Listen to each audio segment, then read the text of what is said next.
மக்களே 168வது எபிசோட் பேர்லாம் எவ்ஸ்ல பார்த்தா கக்காஷியை தான் காட்டுறாங்க.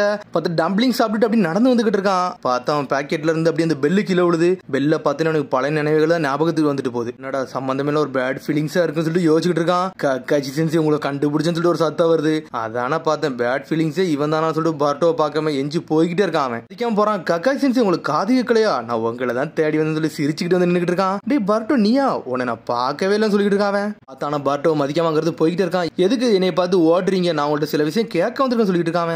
என்கிட்ட என்னடா கேட்க வந்திருக்கேன் சொல்லி கேட்டுட்டு இருக்காங்க. எனக்கு நீங்க ஒரு ஃபேவர் பண்ணணும்னு சொல்லிட்டு தலை குனிறான். எனக்கு ரசங்கன் ட்ரைனிங் கொடுங்கன்னு சொல்லிட்டு இருக்காங்க. ரசங்கனான்னு சொல்லிட்டு முடிச்சுட்டு இருக்கான். ஆமா, என்னோட ரசங்கனை வந்து ஜெயின் ரசங்கனா நான் மாத்தணும், எங்க அப்பா மாதிரி ஆக்கணும்னு சொல்லிட்டு இருக்காங்க. ஏன்டா அந்த மாதிரிலாம் பண்ண நினைக்க சொல்லி கேட்டுட்டு இருக்காங்க. நான் கெஞ்சி கேட்கறேன்னு சொல்லிட்டு கெஞ்சிக்கிட்டு இருக்கான். ஆல்ரெடி நான் ரிட்டையர்ட் ஆயிட்டேன்டா, என்னை விடுடான்னு சொல்லிட்டு கக்கச்சி எங்க இருந்து போறான். இந்த ட்ரைனிங் எடுத்தே நான் வந்து வாழ்க்கையை முடிச்சுட்டா, அதனால போறேன்னு சொல்லிட்டு கிளம்புறான். இந்த ரசங்கனை உங்களால மட்டும் தான் போட முடியும் கக்காச்சி சென்சேன்னு சொல்லிட்டு இருக்காங்க. ஆல்ரெடி எனக்கு பிளான் இருக்குன்னு சொல்லிட்டு மதிக்காம போறான்.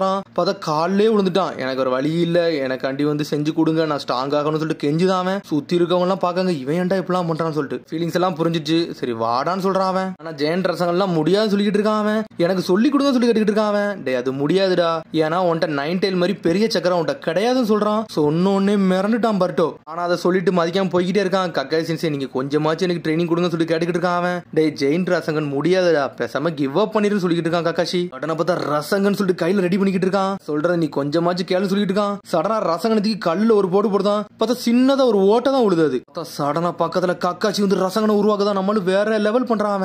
இது உங்களோட ரசங்கனான்னு சொல்லிட்டு பாக்குறான். அதை தூக்கி நம்மளும் ஒரு ஓடு போடுதான். வெடிச்சு செதறுது இந்த இடமே. உண்மையிலே வேற லெவல் சொல்றான். டே ரசங்கன் வந்து எவால்வ் ஆகும்னா இந்த மாதிரி தான் ஆகும்னு சொல்றான். இந்த ஃபோர்ஸை யூஸ் பண்ணி எல்லாம் போடலடா, நம்மள்ட்ட எந்த அளவுக்கு சக்கரா இருக்கோ அந்த அளவுக்கு அது கிரியேட் ஆகும் சொல்லிட்டு இருக்காங்க. இந்த மாதிரி ஆக்கணும்னா என்ன பண்ணணும்னு சொல்லிட்டு அவன்கிட்ட கேட்டுக்கிட்டு இருக்கான். ஆனா சோகமா இருக்கான். அடுத்த வாட்டி இந்த மாதிரி நான் தோக்க கூட சொல்லிட்டு இருக்காங்க. அப்பா மாதிரியே புள்ள வந்திருக்கான்னு சொல்லிட்டு கக்காச்சி பாத்துக்கிட்டு இருக்கான். ஒரு வாட்டி தோத்துட்டீங்கன்னா போதுமாடா, அப்பாவும் பையன் எதையும் கேட்க மாட்டீங்களா, நான் சொல்றதை மட்டும் கேளுடா. ஜெயன் ரசங்கன்லாம் பண்ண முடியாது சொல்லிட்டு இருக்கான். அதுக்கு வாய்ப்பே கிடையாது சொல்றான் கக்காஷி. ஆனா உன்னோட ரசங்கனை மட்டும் நீ பவர் அப் பண்ண நினைச்சினா சொல்லு, நான் உனக்கு ட்ரைனிங் கொடுக்கன்னு சொல்றான். உடனே அவனும் ஓகேன்னு சொல்றான். எல்லாத்துக்கும் தயாரா இருக்குன்னு சொல்லிட்டு இருக்கான். சரி கக்கா சென்சை என்ன பண்ணணும் மட்டும் சொல்லுங்கன்னு சொல்லி கேட்டுக்கிட்டு இருக்கான். பவர் அப் பண்றது அவ்வளவு ஈஸிலாம் கிடையாடா. எனது ரசகன் வந்து high range jutsu 4th create பண்ண சொல்றான். எனக்கு அதெல்லாம் தெரியும், இது ஒரு ஏ ரேஞ்ச் ஜுட்ஸு தான் சொல்லிட்டு பர்ட்ட கேட்கான். அவனும் ஆமான்னு சொல்றான். இந்த ஜுட்ஸு ஸ்டார்ட் பண்றதுக்கு முன்னாடி உனக்கு சக்கராவை சேஞ்ச் பண்றத பத்தி தெரியுமா சொல்லி கேட்கறான். அதெல்லாம் எனக்கு தெரியும்னு சொல்றான் பர்ட்டோ. சக்கராவை சேஞ்ச் பண்றேன்னா இந்த மாதிரின்னு சொல்றான். சடனா வந்து பிசிக்கலா மாத்தணும், இதெல்லாம் தாண்டா சக்கரா சேஞ்சுன்னு சொல்லிட்டு இருக்கான். சக்கரா வந்து உன்னோட நிஞ்சுட்ஸுக்கு வந்து மணிப்புலேட் பண்ணி கொண்டு வரணும், இதாண்டா இதுல உள்ள பேசிக்னு சொல்றான். சக்கரா நேச்சர்ல மொத்தம் எத்தனை இருக்குன்னு உனக்கே தெரியும். மொத்தமே 5 நேச்சரா சொல்றான். Fire, wind, water, lightning and earth. இந்த 5 நேச்சர் தாண்டா உண்டுன்னு சொல்றான். இல்ல சக்கரா நேச்சர் கீழேயுமே ஏதாச்சும் ஒன்று வந்துதாண்டா இருக்குன்னு சொல்றான். ஃபயர் இருக்கவன் வந்து ஃபயர் ஷெல் மட்டும் தான் போட முடியும், லைட்னிங் ஷெல் இருக்கவன் லைட்னிங் ஷெல் மட்டும் தான் போட முடியும் சொல்றான். நீங்க என்ன சொல்ல வரீங்கன்னு தெரிஞ்சிருச்சு. ஷேடோவும் லைட்டும் மாதிரியா சொல்லி கேட்டுக்கிட்டு இருக்காங்க. ஷேடோவும் லைட்டும் நம்ம அப்புறம் கத்துக்கலாம்டா, நான் இப்ப முதல்ல சொல்றதை மட்டும் கேளுன்னு சொல்றான். சக்கரா வந்து சக்கரா சேஞ்ச் பண்ணணும்னு சொல்றான். நீ சக்கரா நேச்சரை வந்து மாத்தனா எதுல இருந்து எதுல மாத்தணும்னு சொல்லி கேட்டுக்கிட்டு இருக்காங்க. என்னோட ஸ்பெஷாலிட்டி அப்படி என்னன்னா விண்ட் ஸ்டைல்னு சொல்லிட்டு இருக்கான். நீ கேல் பாம் யூஸ் பண்ணல, அது எனக்கு தெரியும் சொல்லிட்டு இருக்காங்க. ஆனா விண்ட் வந்து உண்மையிலே சக்கரா சேஞ்ச் பண்றதுக்கு உண்மையிலே நல்லா தான்டா இருக்கும். இந்த டெக்னிக்கை வந்து நீ அப்படி இம்ப்ரூவ் பண்ணணும், எவால்வ் பண்ணதான் ஒர்க் ஆகும்னு சொல்லிட்டு இருக்காங்க. சக்கரா மாத்தி சக்கரா ஃபார்முக்கு மாத்தணும்னு சொல்லிட்டு இருக்காங்க. சடனா பார்த்தா நம்மால் வந்து சிடு ரெடி பண்றான். அது பர்பிள் கலர்ல ரெடி பண்றான். ஒரே இடத்துல வந்து டிஸ்ட்ராக்ட் பண்ணாம ஸ்ட்ரெயிட்டா அட்டாக் பண்ணுடா, அதான்டா சக்கரா சேஞ்ச் பண்றன்னு சொல்லிட்டு இருக்காங்க. ஒரே இடத்துல ஃபோக்கஸ் பண்ணணும்னு சொல்றாங்க. இவன் லைட்னிங்க கையில வச்சிருந்தேன், அதை அப்படியே சக்கரா சேஞ்ச் பண்ணி ஒரு டைரக்ஷன்ல இருந்து இன்னொரு டைரக்ஷன் மூவ் பண்ண பத்தியா, இதான் சக்கரா சேஞ்ச் சொல்லிட்டு இருக்காங்க. இதெல்லாம் படிக்கிறது அவ்வளவு ஈஸி கிடையாது தெரியுமா சொல்லிட்டு ஒன்னொன்னு கேட்டுக்கிட்டு இருக்காங்க. என்ன சொல்றீங்கன்னு சொல்லி கேக்குறாங்க. உன்னோட ஜுட்ஸு உபத்தாண்டா பேசுறேன்னு சொல்லிட்டு இருக்காங்க. இந்த ரசங்கன் ஜுட்ஸு வந்து எப்படி ஒரு சக்கராவை கம்ப்ரஸ் பண்ணாதாண்டா கிடைக்கும், அது எப்படி கம்ப்ரஸ் பண்ண ரொட்டேஷன் மூலமா ஸ்பீட் மூலமா தான் இந்த ரசங்கனை கிரியேட் பண்ண முடியும் சொல்லிட்டு இருக்காங்க. சக்கரா சேஞ்ச வந்து நீ எக்ஸ்ட்ரீமா மாத்திர அளவுக்கு கொண்டு போறதாண்டா இந்த ரசங்கன் சொல்லிட்டு இருக்காங்க. இப்போ எனக்கு புரிஞ்சிருச்சு, என்னோட ரசங்கனை வந்து நான் இம்ப்ரூவ் பண்ணணும்னா என்னோட சக்கரா சேஞ்ச வந்து நான் இன்னும் கொஞ்சம் இம்ப்ரூவ் பண்ணா போதும்னு சொல்லி கேட்டுக்கிட்டு இருக்காங்க. ஜுட்ஸு கத்துக்கிட்டது கண்டி இந்த ரசங்கன் நல்லா இம்ப்ரூவ் பண்ணாலே போதும்னு சொல்லிட்டு இருக்காங்க கக்காஷி. வரட்டு நீ உன்னோட ரசங்கனை மட்டும் கிரியேட் பண்ணி சொல்லிட்டு இருக்காங்க. பார்த்தா சின்னதா ரெடி பண்ணிக்கிட்டு இருக்கு. சரிடா அந்த கல்லு மேல செய்யும் சொல்றான். பார்த்தா தூக்கிக்கிட்டு வீசுறான். அதை அட எனக்கு இப்ப தான்டா புரிஞ்சிச்சு, இவ்வளவு நாள் வந்து இது வதந்தின்னு நினைச்சேன், இது ஒரிஜினல் தானு சொல்லி கேட்டுக்கிட்டு இருக்காங்க. வேனிஷிங் ரசங்கன்லயே வந்து உன்னோட ஜுட்ஸு வந்து தயாராயிருச்சுன்னு சொல்லிட்டு இருக்காங்க. இந்த ரசங்கனை வந்து லைட்னிங் பவரை கொண்டு வீசுற, இதுலயே சக்கரா சேஞ்ச் நடந்துருச்சுன்னு சொல்லிட்டு இருக்காங்க. ஆனா இதை நல்லா நீ கம்ப்ளீட்டா பண்ணன்னு சொல்லிட்டு இருக்காங்க. ஆல்ரெடி நான் பண்ணி முடிச்சமான்னு சொல்லி கேட்டுக்கிட்டு இருக்கான். இந்த வேனிஷிங் ரசங்கனத்துக்கு வீசல வந்து அந்த அளவுக்கு பவராவே இல்ல, ரொம்ப வீக்கா தான் இருக்குன்னு சொல்றான். உன்னோட வின் சேஞ்ச வந்து நீ நல்லா இம்ப்ரூவ் பண்ணணும்னு சொல்றான். அப்பனத்தான் உன்னோட பவர் அதிகமாகும் சொல்லிட்டு இருக்கான். உன்ட்ட அந்த அளவுக்கு மேசிவ் சக்கராலாம் கிடையாது, ஒன்ன நீயே புரிஞ்சு நீனா தானே அந்த சக்கராவை டெவலப் பண்ணணும்னு சொல்லிட்டு இருக்காங்க. உன்னோட சொந்த வழியில்னு சொல்றான். அது எனக்கு தெரிஞ்சிருச்சு சொல்லிட்டு இருக்கான் நருட்டோ ஒரு பக்கம். அது எனக்கு தெரிஞ்சிருச்சு சொல்லிட்டு இருக்கான் பர்ட்டோ ஒரு பக்கம். பார்த்தவன் சக்கராவை சேஞ்ச் பண்ணிட்டு இருக்கான். பார்த்தா பச்சை கலர்ல மாறுது ரசங்கன். பார்த்தா அது விண்டு மூலியமா கம்பைன் பண்ணாத கையில நிக்க மாட்டுக்கு வானத்துக்குலாம் பறக்குது. ஒப்பனா சொல்ல போனா அந்த ரசங்கன் எல்லாம் கிரியேட் பண்ணா சக்கரா கண்ட்ரோல் தானே முக்கியம், அதை முதல்ல கண்ட்ரோல் பண்ணு சொல்றான். பார்த்தா அவனால முடியவே மாட்டுக்கு. அந்த ஜுட்ஸு ரெடி பண்ணி பறக்க விட்டுக்கிட்டே இருக்கான் அவன். அப்புறம் பாத்தீங்க சாரடா கட்டுறாங்க, பார்த்தா அவ சிடோரியை கத்துக்கணும்னு சொல்லிட்டு இருக்காவா. அந்த ஜுட்சு எதுக்கு நீ கத்துக்க போறன்னு சொல்லி கேட்கறான் அவன். உடனே சொல்றான் அந்த மாதிரி பவர்ஃபுல் ஜுட்சு எனக்கு தேவைன்னு சொல்லிட்டு இருக்கா சாரடா. உன்னால அதெல்லாம் பண்ண முடியாதுன்னு சொல்லிட்டு இருக்கான் அவன். சிடோரிக்கு சில வழிகள்லாம் இருக்கு, அது ஒரு அஃபென்சிவ் பவர், அதை அவ்வளவு ஈஸியெல்லாம் யூஸ் பண்ணிட முடியாதுன்னு சொல்லிட்டு இருக்கான் அவன். சிடோரியை கரெக்டா யூஸ் பண்ணா அதுக்கு உன்னால ஷரிங்கனால மட்டும் தான் யூஸ் பண்ண முடியும்னு சொல்றான். ஷரிங்கல இருந்து சிடோரி யூஸ் பண்ண முடியாதுன்னு சொல்றான் அவன். என்னால பண்ண முடியும்னு சொல்லிட்டு ஷரிங்கனை ஓபன் பண்றாவா. சரி சாரடா முதல்ல என்னை அடிச்சு நொறுக்க பாரு, அதுக்கப்புறம் நீ யூஸ் பண்ண முடியுமா முடியாதான் நான் சொல்றேன்னு சொல்றான் அவன். சடனா சாரடா அண்ணல் வேகத்துல அடிக்கலான்னு வரா. பார்த்தா சாஸ்கி அவனோட ஷரிங்கன் ஓபன் பண்றான், டக்குன்னு பிளாக் பண்ணிட்டு சாரடாவே நொறுக்கி எறிய போறான். எப்படி இருக்குன்னு சொல்லி கேட்டுக்கிட்டு இருக்கான் அவன். உங்களோட மூவ்மெண்ட் என்னால பார்க்கவே முடியல, அது ஷரிங்கனை வச்சுன்னு சொல்லி கேட்டுக்கிட்டு இருக்காவா.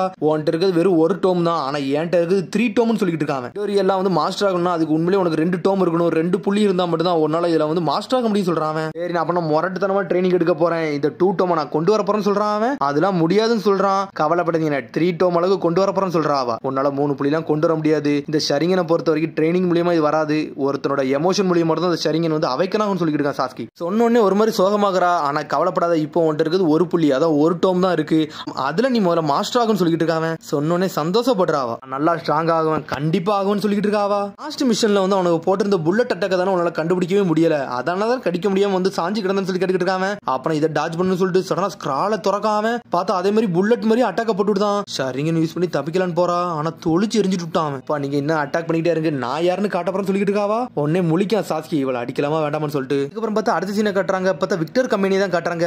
கொனகமார் டீம் ஒரு வழியா வந்து உள்ள வந்து சுத்தி பார்க்க வந்துட்டானுங்க அவனுங்க. உள்ள இருக்க எல்லா லாபையும் செக் பண்ணிக்கிட்டே போறாங்க அவங்க, சும்மா வந்து செக் பண்ற மாதிரி வந்திருக்கானுங்க அவனுங்க. இது எல்லாமே நார்மலா இருக்க மாதிரி இருக்குன்னு சொல்லிட்டு இருக்கான் கொனகமாரு. ஒன்னு முக்கியம் சொல்றான், இங்க ஏதோ பிரைவேட் லேப் இருக்கும், அதை பார்த்தா தெரிஞ்சுன்னு சொல்றான்.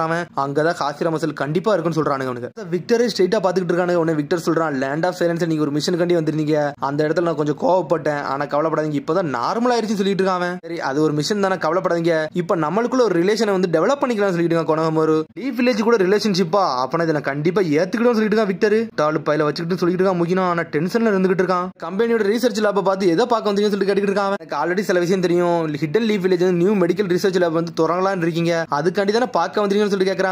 ஆமா அதனால நல்லா அப்சர்வ் பண்ணிட்டு எங்க ஊர்ல இந்த மாதிரி கிரியேட் பண்ண போறேன்னு சொல்றான் கொனகமாரு. பெரிய நேஷன் வந்து ஒரு சின்ன நேஷனை பார்க்க வந்திருக்கீங்களா, எனக்கு ரொம்ப சந்தோஷமா இருக்குன்னு சொல்லிட்டு இருக்கான் விக்டர். சடனா முகினா சொல்லிட்டு இருக்கான், இவ்வளவு பெரிய கம்பெனியை வந்து கண்ணிமைக்கு நேரத்துல தொடங்கிட்டீங்களா, அதை எப்படி தொடங்கின மாதிரிலாம் சொல்ல கேட்க ஆரம்பிக்காம, உங்கள்ட்ட ஏதோ ஒரு சீக்ரெட் இருக்கு அதை சொல்ல மறைக்கலாம் சொல்லி கேட்டுக்கிட்டு இருக்கான். இந்த கிரேட் வாருக்கு அப்புறம் ஏகப்பட்ட சம்பவம் நடந்துருச்சு, அதெல்லாம் சொல்ல முடியாது சொல்லிட்டு இருக்கான். பண்ண தப்புனாலதான் இந்த மாதிரி இடத்துல தொடங்க வேண்டியது வேலை வந்துச்சு சொல்லிட்டு இருக்கான்.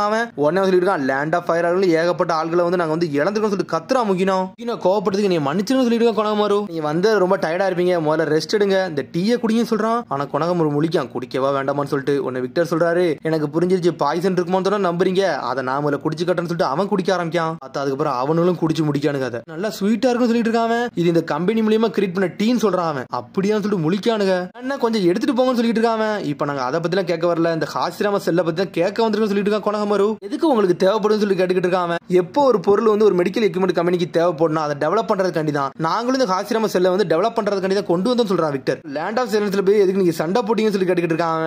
அது ஒரு செல்ஃப் டிஃபென்ஸ் தான், எங்கள் நானே தற்காத்துக்கிட்டோம் சொல்லிட்டு இருக்கான். இந்த ஹாசிராம செல் தேவை, அதனாலதான் சண்டை போட்டோன்னு சொல்லிட்டு இருக்கான். எங்க குழுன்னு சொல்லிட்டு இருக்கான் முக்கினா, அதை கண்டுபிடிச்சது எங்க கம்பெனி சொல்லிட்டு இருக்கான் விக்டர், அது எங்களுக்குள்ளது சொல்றான். ஹாசிராம செல் வந்து எங்க வந்து உருவாச்சுன்னா ஃபர்ஸ்ட் உக்காகே குழுது, அவர் உடம்புல வந்து ப்ரொடியூஸ் ஆனு சொல்லிட்டு இருக்கான் கொனகமாரு. ஓனருக்குள்ள தானே அதுன்னு சொல்லி கேட்டுக்கிட்டு இருக்கான். அப்புறம் லீஃப் ஷினோபி உள்ள வந்து திருட தானே வந்திருக்கீங்கன்னு சொல்லி கேட்டுக்கிட்டு இருக்கான் விக்டர். நீ தாண்டா திருடன்னு சொல்லிட்டு கத்துறானுங்க அவனுங்க. பார்த்தா மாத்தி மாத்தி சண்டை வர ஆரம்பிச்சிருச்சு. ஹாசிராம செல் எங்களுக்கு தான் தேவை, எங்க கம்பெனி டெவலப் பண்ண போறோம்னு சொல்லி கத்திக்கிட்டு இருக்கான். சரி நீ விசிட்டர் வந்த வேலை முடிஞ்சிருச்சு, இங்க இருந்து கிளம்புங்கன்னு சொல்றான். திரும்பி இன்னொரு வயலன்ஸ் உருவாக்க போறீங்களா இல்ல இங்க இருந்து கிளம்பிறியான்னு சொல்லி கேட்கறான். சரி நாங்க போயிட்டு வர சொல்லிட்டு போய்கிட்டே இருக்கானுங்க அவனுங்க. டே ஹிடன் லீஃப் நாய்களான்னு சொல்லிட்டு பேசிக்கிட்டு இருக்கான். அதுக்கப்புறம் பார்த்தா அடுத்த சீனை கட்டுறாங்க. ஒன்னு ஹிமாரி தான் காமிச்சிட்டு இருக்காங்க. ஒன்னு ஹிமாரி கேட்கா, அண்ணன் வந்து கக்காச்சி சென்சிட்ட போய் ட்ரைனிங் எடுக்க போயிருக்காராமே, அப்ப நல்லாவா இருக்கும்னு சொல்லி கேட்கறாவா. கவலைப்படாத, உன்னோட பிக் பிரதர் வந்து இப்ப நல்ல ஷினோபியா மாறிட்டான், அவன் இந்த வில்லேஜ் காண்டி உழைக்க இறங்கிட்டான், அதை நினைச்சு நீ சந்தோஷப்படணும்னு சொல்லிட்டு இருக்கா ஹினாட்டா. பிரதர் உண்மையிலே நல்லா ஹார்ட் ஒர்க் பண்றாருன்னு சொல்லிட்டு பாத்துக்கிட்டு இருக்கா ஹிமாவரி. அப்ப நாளைக்கு உங்க அண்ணனுக்கு நீ போய் லஞ்ச் குடுக்கேன்னு சொல்லி கேட்டுக்கிட்டு இருக்கா. நான் சந்தோஷமா போய் கொடுக்க போறேன்னு சொல்றா ஹிமாவரி. பார்த்தா நைட் நின்று கக்காச்சி ட்ரைனிங் தான் கொடுத்துக்கிட்டு இருக்கா ரசங்கனை வச்சு. ரசங்கன் ஜூட்ல வின்ஷலைன் வச்சு ட்ரை பண்ணிக்கிட்டே இருக்கான், ஆனா ஒழுங்காவே ஒர்க் ஆக மாட்டேங்குது. கக்காச்சி சென்சே எனக்கு ஏதாச்சும் ஒரு டிப்ஸ் கொடுங்க கக்காச்சி சென்சே கேட்டுக்கிட்டு இருக்கான். நான் உனக்கு கம்பெனி கொடுப்பேன் தான் சொல்லுவேன், ஆனா எதெல்லாம் சொல்லி கொடுக்க மாட்டேன்னு சொல்லிட்டு இருக்கான். நரட்டோட்ட இருந்து சில டிப்ஸ் கழிவுபட்டிருக்கேன், அதை வேணா சொல்லட்டுமான்னு சொல்லி கேட்கறான். சொல்லுங்க சொல்லுங்க குதிச்சுட்டு வரான் பாருட்டோ. நேச்சரை பொறுத்த வரைக்கும் உன்னோட சக்கரா வந்து நீ ரெண்டா பிரிக்கணும்னு சொல்லியிருந்தாண்டா அவன். அந்த மாதிரி பண்ணா இது உனக்கு ஆட்டோமேட்டிக்கா வந்து இன்ஃபியூஸ் ஆகும் சொல்றான், நல்லா ஷார்ப்பாவும் ஃபைனாவும் இருக்கும் சொல்றான். அந்த ட்ரிக்கை நீ தாண்டா கண்டுபிடிக்கணும், இது உங்க அப்பா தான் எனக்கு சொன்னான்னு சொல்லிட்டு இருக்கான். இது ரெண்டா பிரிக்கணுமா, எப்படி பிரிக்க போறேன்னு சொல்லி முடிச்சுக்கிட்டு இருக்கான். சோகமா உட்காந்துருக்கான். ஆனா நான் உட்கார கூடாடா, எங்க அப்பா மாதிரி நான் யாருன்னு காட்டணும், அடுத்த வாட்டி நான் எல்லாத்தையும் காப்பாற்றணும், மீட்ஸ்க்கு நான் முன்னாடி நிக்கணும்னு சொல்லிட்டு இருக்கான். உடனே உடனே சடனா வந்து பர்ட்டோ கிட்ட இருக்கான், கக்காஷி என்ன மாதிரி நீங்களும் நிறைய டேஞ்சரஸ் மிஷன் எல்லாம் பாத்திருப்பீங்களான்னு சொல்லி கேட்டுக்கிட்டு இருக்கான். நான் ஒரு காலகட்டத்தில் ஒரு மிஷன் போனேன்டா, அந்த மிஷன்ல என்னோட காமரடே இழந்தேன்டா, அது என்னோட ஃப்ரெண்டை இழந்தேன்னு சொல்லிட்டு இருக்கான். சொல்ல போனா ஒன்ன மாதிரி தான்டா நானும் இருக்கேன்னு நினைக்கேன், நம்மளை சுத்தி எல்லாரும் இருக்கணும்னு நினைக்கேன் பத்தியா, அந்த மாதிரி தான்டா எனக்கும் ஆசைன்னு சொல்லிட்டு இருக்காங்க. நம்ம பிறக்க வருஷத்தை நம்மளால வந்து கணிக்க முடியாது, ஆனா நம்ம இருக்க வருஷத்துல நம்ம என்ன பண்ணணுமோ அதை யோசிச்சு வாழணும்னு சொல்லிட்டு இருக்காங்க. என்ன பண்ணணும் சொல்லி கேட்டுக்கிட்டு இருக்கான். இதான் சொல்லிட்டு ஒரு பாக்ஸ் எடுத்து கொடுக்கான். பார்த்தா ஹீமாரி வந்து லஞ்ச் கொடுத்துட்டு போயிருக்கா. அண்ணன் உங்களோட பெஸ்ட் நீங்க யாருன்னு காட்டுன்னு சொல்லிட்டு ஹீமாரி எழுதிருக்காவா. டேய் ஒன்ன லவ் பண்ண ஆள் இருக்காங்கடா, நீ ஒன்னும் தனியாள் கிடையாது சொல்லிட்டு இருக்கான் கக்காஷி. புரிஞ்சுட்டு சொல்லிட்டு இருக்காம. அதுக்கப்புறம் வந்து சாரடா கட்டுறாங்க, ட்ரைனிங் எடுத்துக்கிட்டு இருக்கா. சாரடா விட்டு தொழிச்சு எரிஞ்சுக்கிட்டு இருக்கான் சாஸ்கி ஒரு பக்கம். ஒவ்வொரு டார்கெட்டையும் நீ வந்து ஈச்சா பார்த்து தான் பிளாக் பண்ண முடியும், இல்லனா உன்னால ஒண்ணுமே பண்ண முடியாது சொல்லிட்டு இருக்கான் சாஸ்கி. அட்டாக் ஒரே சமயத்துல அட்டாக் பண்ணுச்சுன்னா நீ வந்து நல்லா எப்பவுமே அவேர்னஸோட இருக்கணும்னு சொல்லிட்டு இருக்காம. சரிங்க நீ நல்லா யூஸ் பண்ணிட்ட, நீ ரெஸ்ட் எடுக்கன்னு சொல்லி கேட்டுக்கிட்டு இருக்காம. சடனா மீட்ஸ்கி தான் கண்ணுக்கு வந்துட்டு போறான். நான் ஒன்னும் ரெஸ்ட் எடுக்கல அப்பா, இன்னும் கொஞ்சம் ஃபோர்ஸ் அட்டாக் பண்ணுங்க, நான் வந்து நிக்கன்னு சொல்றாவா. ஒரு கண்ணுல இருந்து ரத்த சிந்த ஆரம்பிச்சிருச்சு அவளுக்கு.